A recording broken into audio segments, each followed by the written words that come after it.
describe every transformation that maps each given figure onto itself.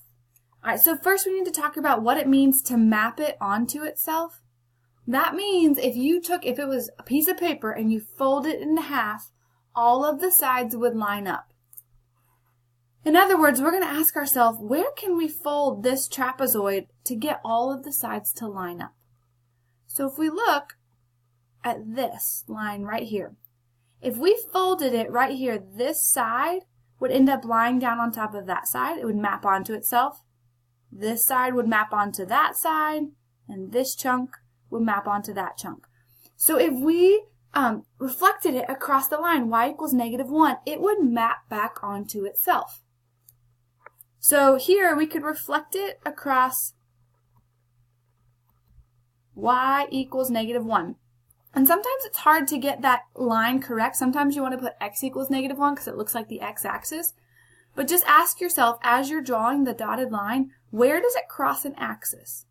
And this only crosses the y-axis at -1. That's how we got that equation, y equals -1. All right, so let's go over here and check out this one. We're trying to find lines of reflection where we can fold this rectangle in half and let it map onto itself. So I hope you can see that this would work. That's a line of reflection that would work. And so when we go to label that, it crosses the x-axis at 2. So we could reflect across x equals -2. And this one, it also has another one. We could fold it here as well, and this bottom half would map onto the top half. So this crosses the y-axis at 1. So those would be the reflections that map it onto itself.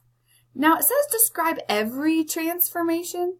So we need to think about all of our transformations. We have reflections, we have translations, but we can't shift these anywhere and have it lie back on top of itself, so translations aren't going to work. We have dilations, but if we make it bigger or smaller, again, it's not going to line back up. It's not going to map onto itself. And then we also have rotations. And a rotation would work on this rectangle. If we rotate it around the center of the rectangle, we could rotate it 180 degrees and it would be the same thing again. It would map back onto itself.